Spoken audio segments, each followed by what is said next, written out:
The discovery of the human remains was important for Michelle Lee's family and Hayward police. The family needed to know what happened to Lee, and Hayward police needed a body to build a case against the suspected murderer, Giselle Esteban. Even before they got the confirmation, Hayward police knew the found body was their big break. Hayward police spent more than 24 hours over the weekend at where the body was located, looking and collecting.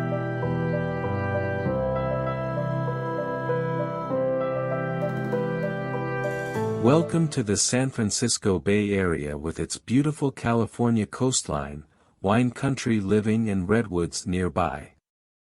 There's no shortage of things to do and places to see. People here enjoy perfect weather throughout the year, and it is one of the most culturally rich regions in America. People here are known for their laid-back attitude and welcoming spirit. But this is also the place that our story begins. This is Michelle Lee.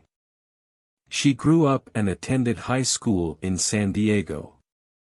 In the spring of 2003, she moved to the Bay Area and attended San Jose State University and was later accepted into the nursing program at Samuel Merritt University in Oakland. She took part in the training program at Kaiser Permanente Medical Center in Hayward, where she later disappeared. This is Giselle Esteban, a resident of Union City at the time.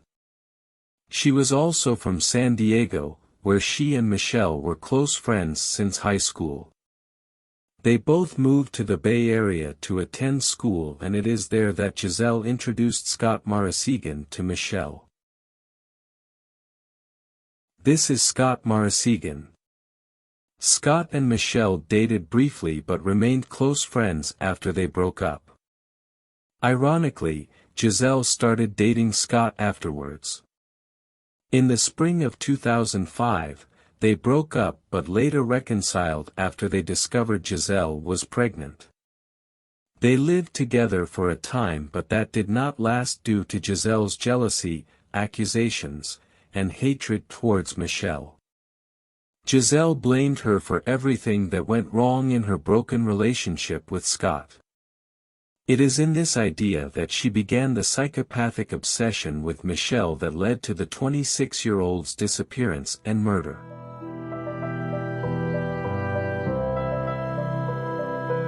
May 25, 2011. Giselle texted Alan Ng, a friend from college who was a mutual friend of hers and Michelle's. She said she needed Michelle's address to serve her with a restraining order. However, Alan replied that he did not know the address. That same day, Giselle called Michelle's nursing school with a fake name, asking an administrator for Michelle's phone number. Once again, that information was denied. On the morning of May 26, 2011, Giselle was caught on surveillance footage at Samuel Merritt University Nursing School. While there, she was able to steal a name badge of a soon-to-be staff member named Elaine St. Augustine from the administrator's office. Later that same day, Giselle was again seen on surveillance footage accessing different locations at the nursing school between 5 p.m. to 7 p.m. It was assumed that she was there to gain knowledge of the whereabouts of the nursing students. Giselle also made several phone calls to Kaiser Hayward. In one of her calls, she identified herself as Michelle. In another call, she identified herself as a lab instructor for the nursing program, in order to find out more information regarding the whereabouts of the nursing students. May 27, 2011. Giselle called Kaiser Hayward and identified herself as Michelle's instructor to confirm the nursing program start time. Michelle was last seen at 7 p.m. at Kaiser Hospital, 27303 Sleepy Hollow Avenue South, in Hayward. Michelle told a Kaiser nurse working in the maternity ward that she was going to retrieve something out of her car, but never returned. At around 9 p.m., concerned about her whereabouts, Michelle's nursing teacher, along with a security guard, went and searched for her in the parking garage. It was there that she saw what looked like Michelle's white SUV pulling up. While the nurse was trying to make out who the driver was, the SUV abruptly backed up and sped out of the parking structure. Around the same time at 9 p.m., Giselle texted her friend, Brian DeGraff, asking how to unlock an iPhone. It was later learned that around 7:30 p.m. that day, 30 minutes after Michelle went to her car, a Kaiser nurse working in the emergency room received a call from someone who stated their name was Michelle. The caller said she was a nursing student and due to a family emergency, she would not be returning for the day.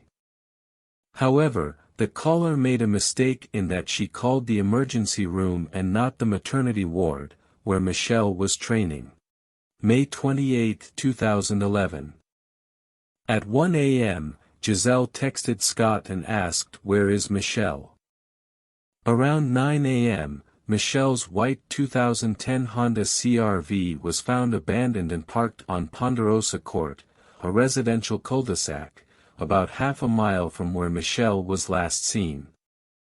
Inside of the abandoned car, police found the stolen name badge of Elaine San Augustine. That same day, Giselle went to an Apple store and had Michelle's iPhone unlocked.